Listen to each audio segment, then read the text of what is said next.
Go. Hey everybody, this is Tito Bort here. This is our first episode of STR cold calling training. Today I have a guest from England and his name is Hector Forwood. Hi Hector, how are you? Good, thanks, Tito. How are you? Good, good. It's a pleasure having you here. Just to give the audience a little bit of background, we were talking for maybe 2 to 5 minutes before this recording started. And the only purpose of that was for me to understand who is the ideal customer profile, ICP, and buyer persona. So who is Hector trying to call to book a meeting with? What we've determined is that he has a lot of different buyer personas in different industries. In this case, I've decided to be a CMO at a technology company, and I have no idea about anything else here. So I wanted to be a true cold call. If the audience has seen my interview with Jackie Lipnicki, where we did a quick video recording and a cold call, one of the things I did is I turned around. I don't want to be facing a camera during a cold call because this is not how you cold call people. Hector will not be able to see my face when he's cold calling me. So we're going to do exactly the same. Any other comments or questions, Hector, before we start here and try out a cold call? No, I'm ready when you are. Okay, cool. I'm gonna turn around. Phone is ringing. Ring, ring, ring. I'm gonna pick up and I say, "Hello, this is Tom." Hi, Tom. My name is Hector, and I'm calling from Cognism in London. How are you doing? I'm doing well. How can I help you? I was wondering if I could take a minute of your time to explain the reason for my call. Yeah, sure. Go ahead. Great. So I'm calling from Cognism, and what we do is we help companies get in touch with their ideal audience. So we do this in two different ways. The first one is we have a unique data asset of 400 million B2B profiles. So these are 17 different data points that build up a record, which includes email addresses, contact information about these individuals or key decision makers in your industry. So who are the kind of common target audience you're trying to reach? You know, we already have some data providers. This is not something I'm looking for right now, but I really appreciate the call. So what if I could tell you, Tom, that we can actually get in touch with your ideal audience at the right time? So our USP, as it were, is event-based data. So this real-time stream of data, we can tell you when a company's just got funding so they can afford your services. We can also tell you when someone's just joined a job role, so the conversion rates are 66% higher. Does that interest you? You know, I don't think that's interesting for us at the moment. We have our own data providers. That's not an area of focus at the moment. So, yeah, and how are you getting that data? I mean, how are you special versus any other data provider I might be using for the same purpose? So what differentiates us is we have 150 different data streams like Financial Times, Crunchbase, S&P Global, and that's our closed source data that's exclusive to us. And then open source data, which is tracked through our AI. So we take everything from the open air web and blend it together to make this huge data asset. What kind of separates us? Okay, how much does it cost? So the starting price would be $500 per month for 2,500 verified leads, which is significantly lower than industry average, and our deliverability rate is 98% in comparison to 30%. Okay, you know, it's not a priority right now. Just call me back in like 6 months or so, and yeah, we can look into this a little bit more.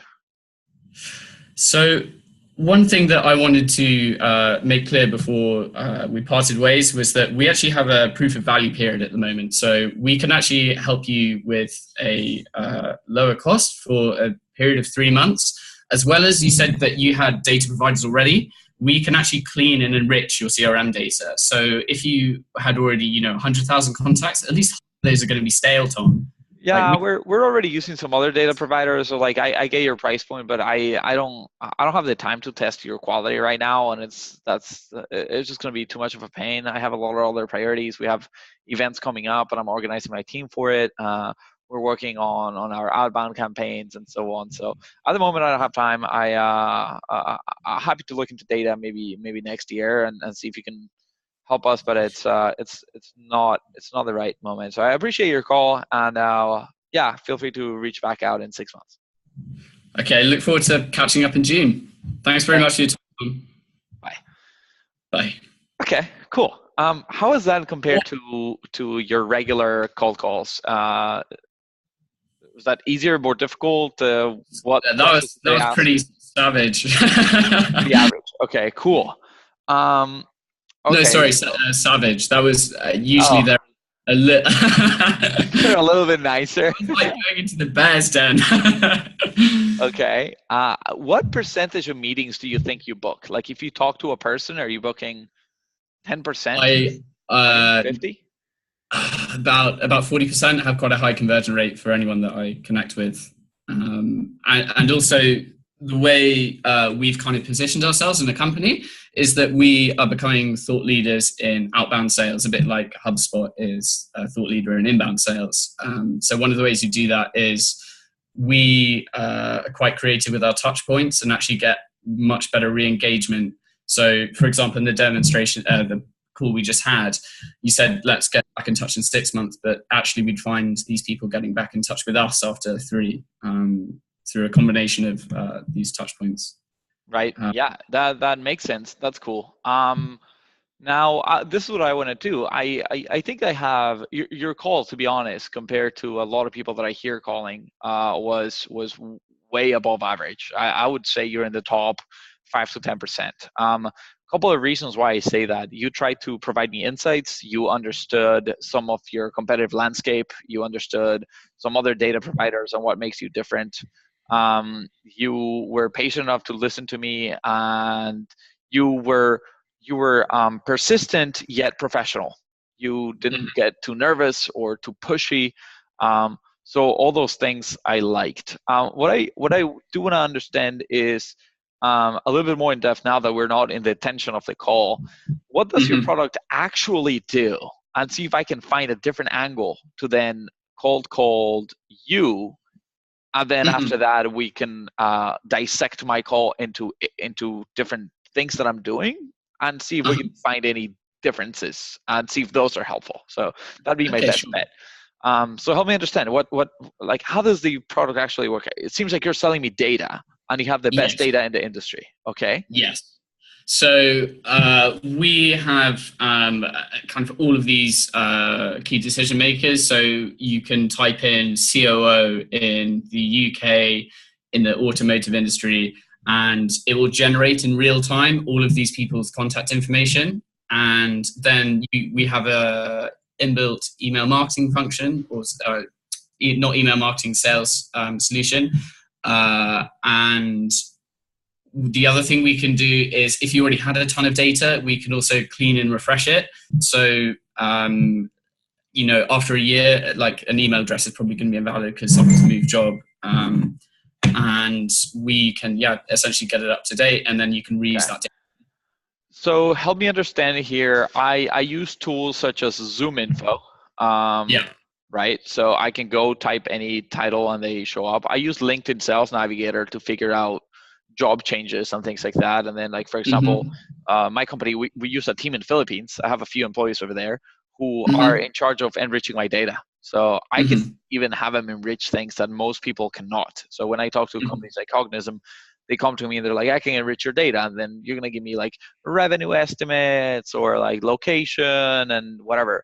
But like what I want to know really, and this is why I use my team in Philippines, is I want to know the last 3 jobs from every employee at any company that's in tech that is a VP, right? So the way we find that is they go on LinkedIn, they open up each profile, they look at the last 3 jobs and they put custom fields. And then when I send an email, for example, I can do things like personalize to their previous jobs. So I can say, hi, John, looking at your career progression from your early days at Microsoft to now working at Adobe, I thought you'd be the right person to speak about email marketing, blah, blah, blah, right? And it looks now so personalized because it's not common data. It's personalized. I know what you mean. Yeah. So, I want to see if there's an angle that you could take even for a person this advanced or for a company this advanced in their data to sell it. What would you tell a company like that? How can you make it better?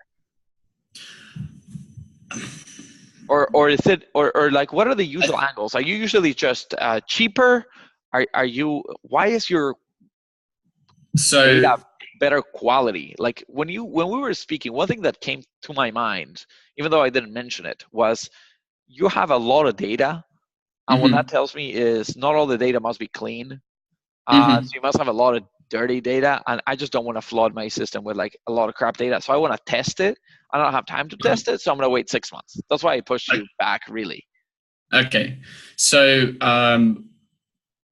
how our kind of tool works is if you have your email address, right, which is hector@cognism.com, that is first name at domainname.com, whereas yours might be tito.bortz@cognism.com, which is your first name dot last name. Every other tool in the industry guesses the common pattern and applies it to everyone's email address, whereas actually your email is different, so it definitely bounced. So how we differentiate ourselves is we generate all 14 steps of a email, 14 variations of someone's email address, which might be first initial dot last name, first name dot last name, etc., etc. And then we send them internally to our email verification server, and then that pushes back only the valid emails. So that's one layer. The second layer is that we use our AI to regularly update it in real time. So we process around 800,000 data points a day to make sure that it's accurate.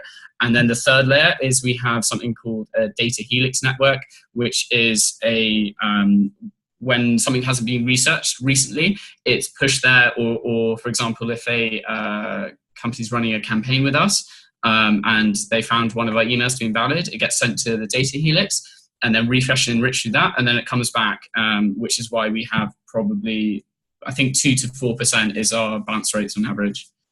Okay. Wow. Really cool. Good. Okay. I think that gives me enough talking points for me to try a cold call to you. So first day onboarding, first day at the job here at Cognism. I'm gonna try to pitch an experienced employee. So Do you want I'm me gonna to turn around speak again, or yeah, I'm gonna turn Okay. around again. We'll do it. So yeah, ring ring. You're gonna pick up the phone. Ring ring. Okay. Hi, it's Jeff. Hi Jeff, this is Michael. I'm calling from Cognism. I was just hoping to speak with you briefly. Do you have 2 minutes? You have a minute. Thanks. I promise I'll be brief. The reason for my call is that we're setting up some online personalized demonstrations about our software Cognism that helps companies get more accurate data faster for their target market. And I was just curious to hear, how are you currently getting your data? Are you using any data providers like ZoomInfo or LinkedIn Sales Navigator or something else? Yeah, I buy lists about once every quarter. Okay, and is there a specific provider you use constantly, or is this kind of like on a one-off basis every time you need data? D&B Hoovers. Okay, yes, very familiar with them. I'm so glad I gave you a call today. This is going to be fantastic. So some of the things that we find is that Cognism only has about a 2 to 4% bounce rate compared to the industry average of 15. And I know that Hoover's is actually at around a 17% bounce rate. So our data is going to be way more accurate, allowing you to get your servers in a better status, contact more people, and drive more deals. From what you told me, this seems like a great fit. Would you have maybe 15 minutes for a longer conversation next week? I know I said I would only take 1 minute today. How's Tuesday looking for you? So, I mean, how much is it? Well, it depends on how much data you need, but we're actually less expensive than most data providers. And the way you're going to see the ROI is not only in spending a little bit less on your data, but also getting much better results. Tell me a little bit more. How many credits do you need on a quarterly basis every time you purchase? So I get 50,000 leads for $1,000 every quarter. Okay. Wow. Yeah, you're paying very little money. Tell me a little bit more about how you're working those leads. Are these like hyper personalized, really targeted leads, or are you just throwing them into like a email blast type of campaign? We do email blasts. Okay, you do email blasts. Um, Here's what I would like to do. Rather than just showing you the product, I want you to talk to one of our outbound experts who can teach you a little bit more about some strategic initiatives you could use. Maybe segment that 50,000 email list into specific criteria that could help you get much more targeted and increase your response rate. So what I hear from email blasts is that the response rate is usually at 1% or under. I wouldn't be surprised with even the data you're getting to be way under. And what we've seen is we can get it to 7 or 9% if we focus much more, providing you a much better ROI and maintaining your server white labeled rather than being marked spam too often. Is that something you'd be open to? I mean, I have an expert available on Thursday at 2 p.m. Is that a good time? Yeah, you got me. Okay, fantastic.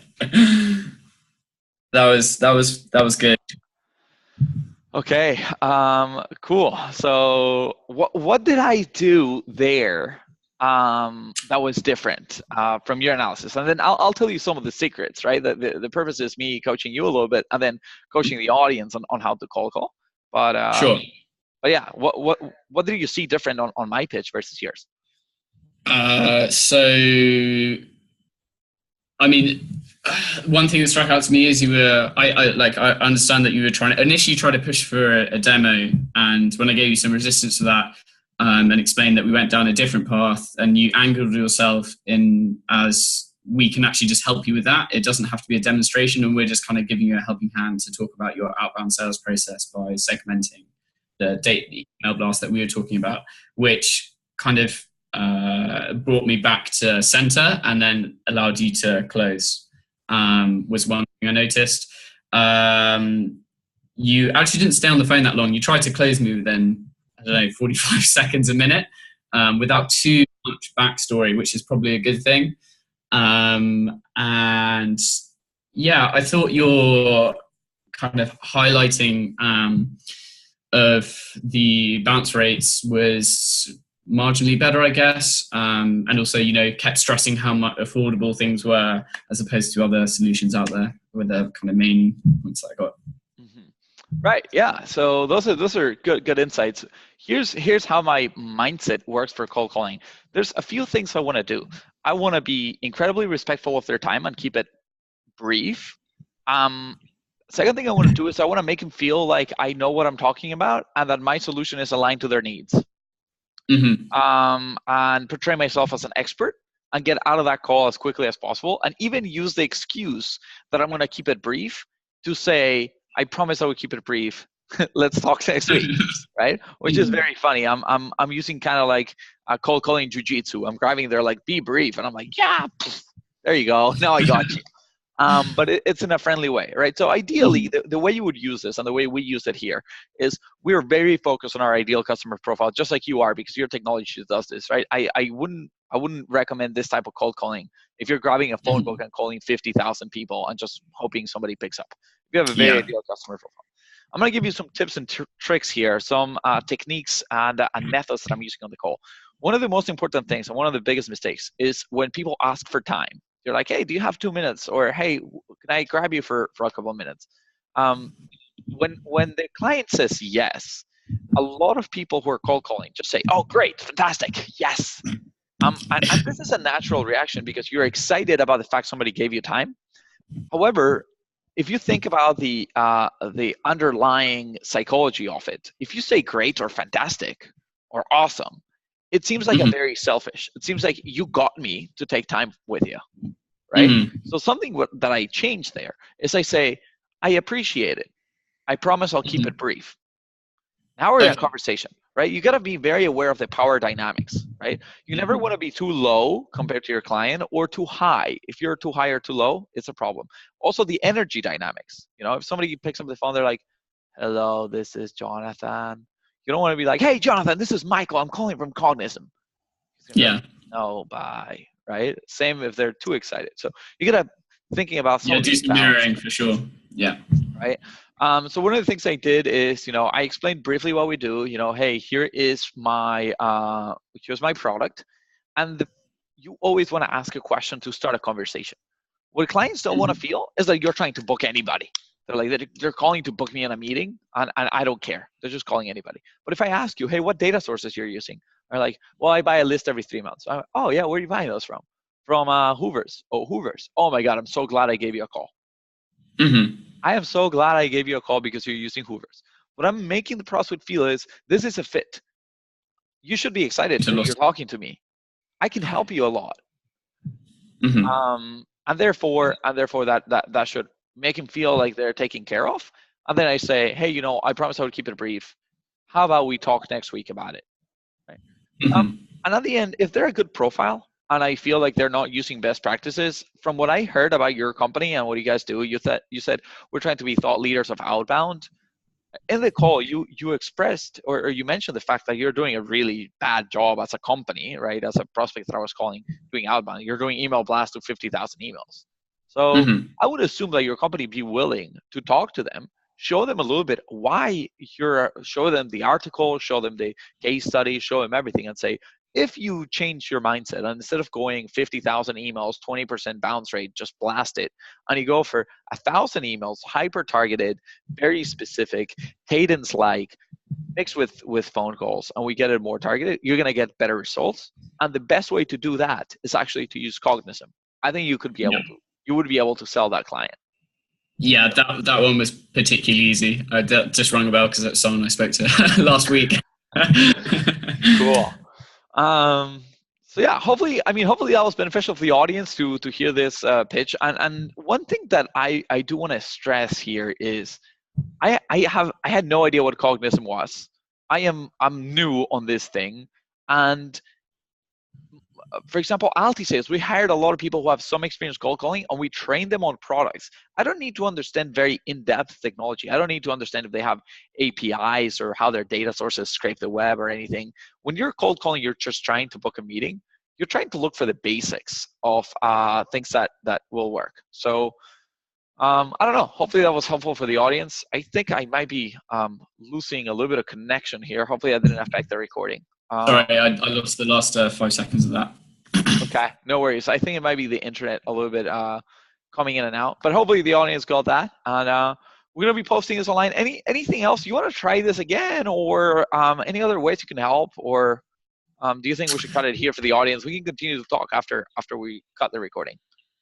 I'm absolutely happy to do whatever you want to do. I mean, it's 10:30 at night here, so to be honest, I'd prefer to wrap up and then just have a quick chat afterwards. But thank you so much for your time, and hi to the LinkedIn audience. Thanks for listening to me ramble.